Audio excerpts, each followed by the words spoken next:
How's it going? I'm Jared Gillis. Welcome to another All About RVs. Today, I wanted to share with you 5 things that I do to the RV every year and why you should. Now, getting out there and using your RV is a ton of fun, but a few of these things that are really simple and easy to do, you should definitely have on your radar because it can save you from a lot of problems. So let's dive into the list. This list will mainly be the things that I would miss throughout the year, like checking the tires. I check those before every trip. I check the roof 5 or 6 times a year, but this list will be the things that I wouldn't normally get to and I don't want to miss. First one we have is cleaning our electrical connections, our main power cord and our adapters for connecting into shore power. This is important, and I like to use this deoxit because there's a lot of power, a lot of amperage flowing through these, and if they have oxidation or they're dirty or they need to be cleaned, shined up, they're not making good contact, you can melt these, and we don't want to have that happen. So let's be honest, how often do you think about your power cord and are my contacts clean? So once a year, I take a look at it, I clean it with the deoxit.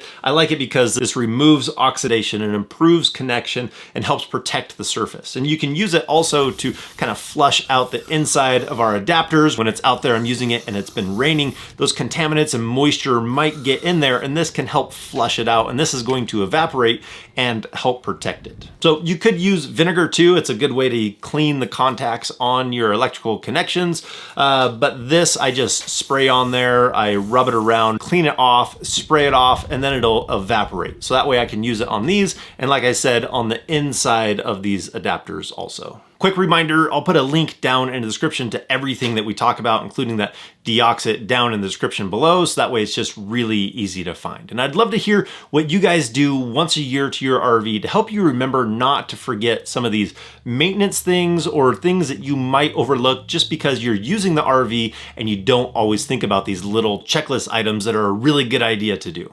Now, the next one on our list is using the deoxit again. So this is going to help us clean our breakaway switch on our fifth wheel. Travel trailers and fifth wheels will have breakaway switches, so if you disconnect from your tow vehicle while you're going down the road, you have an emergency device to help you stop that travel trailer or fifth wheel. This breakaway switch is actually really simple. You have power coming in, and this little pin in here actually stops the power from being able to transfer to the wire going out. So once this pin comes out, there's just 2 little contacts in there that connect in there, allowing the power from the battery in here to engage the brakes. So you do have this sticker here, never pull the safety pin to activate. This is not something that you want to use an emergency brake or something like that. And another thing to keep in mind is you don't want to have this switch activated when you're connected up to your tow vehicle, because you're going to be sending power back to your tow vehicle. So not something you want to do.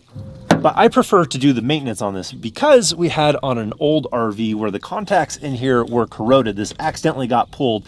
This thing started smoking. I tried to put the pin back in. The whole thing was just a hot mess, and it ended up melting the pin. So I couldn't even turn it off. I had to clip the wires back here. So I'd rather have the system working properly when I need it in an emergency. So that said, the way that I test this and clean it is, number one, I disconnect the batteries and then I pull this. So that way that there's no power going through here and to the brakes. I am able to use that deoxit. I spray the deoxit in there. I put the pin in and out a few times, clean the pin, let it dry out, and then I can put the pin back in. And then I can reconnect the battery. And if I want to test if the system is working properly, I can do a couple of things. Number one, I can put a clamp meter on the wire, and when I pull the pin just for a few seconds, 10 seconds or so, I can see the amperage going through there. And with 12, 13 amps, that lets me know that all 4 of the magnets that we have for our trailer brake system are functioning. If I wanted to use a compass and I put a compass next to the wheel, because that magnet is going to engage when I pull this pin,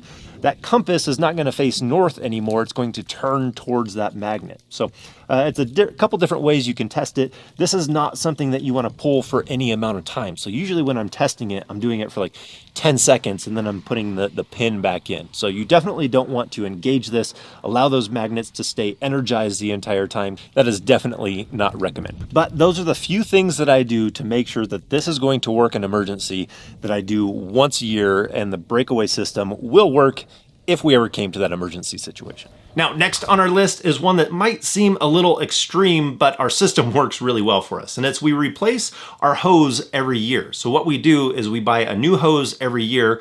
our hose that we had the previous year, we mark it and then we use that for doing the black tank flush or washing the vehicles or anything other than the drinking water hose. We keep that primarily just for the RV, because any hose that you get out there, they might be drinking water safe, but it doesn't mean that when you look in there, this one was used less than a year, you can see there's just a lot of growth and things in there that I would prefer not to have. This is the portion of the hose that was sitting in the sun for a few months when we were using it, and it had growth in there very, very fast. So all of them are going to have this problem to some degree. So we like the 0G hose. That's the main hose that we use coming in. We also use the Flexzilla hoses. They're drinking water safe also. We use those for the filter before it comes into the RV. But that's what causes us to want to replace our hose every year. Another thing that I like to check every year is I like to check our brakes. I wish there was an easier way to do it, but we just repack our bearings every time that we check our brakes once a year. And I like to do it myself because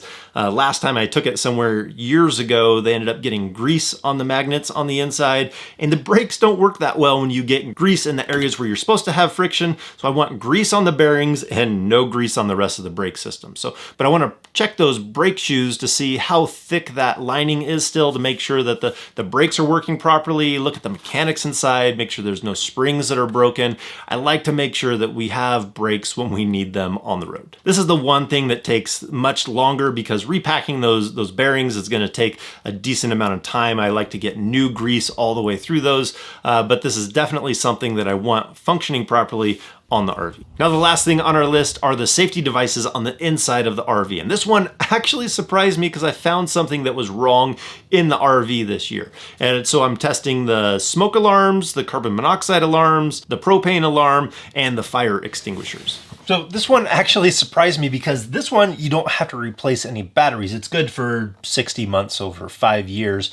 But I came over to test it in my year inspection and pressed the button, nothing happened. I thought, well, that's weird, the button's broken. But then I realized that the light wasn't lit. So we haven't had power to this guy for quite a while. So being able to check it out, see why this wire came disconnected, and to fix it, get it back up and operational. Now, I know this is serious, but who really does this? It says on here to examine the fire extinguisher once a month or more often.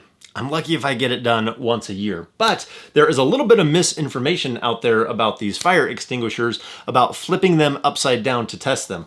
I found some information that you're not actually supposed to flip these upside down anymore. You're not trying to fluff the powder that's in there. You want to make sure that there's no dents, everything's working good on here, that there's nothing clogging the nozzle, and that you have pressure on the gauge. So it's one of the reasons I like to replace these with these that have the gauge. It gives you something to check to know if there's still pressure in there or if it's time to replace it. The one that came with our RV doesn't have that indication, so you're just kind of shooting blind, hoping that this thing is still under pressure. So having a couple of these, checking them, check the pressure, check the tank, will hopefully help you if you ever have an emergency situation. Hopefully you never need these, but you want them available when you have an emergency. So those are the 5 things that I do to the RV every year, things that are really easy to forget and just let slip under the rug, but these are great things to be able to tackle. Really don't take much time to be able to clean the contacts on your cord or check the safety devices inside of the RV, and it really can go a long way when these things that go somewhat unnoticed really need to be functioning properly. Again, I would love to hear what you guys have down in the comments for something that you do every year, but I think that's gonna do it for today. So if you guys like this video, give it a thumbs up. If you wanna see more videos about RVing, hit that subscribe button. And if we don't see you on the road, hopefully we will see you next video.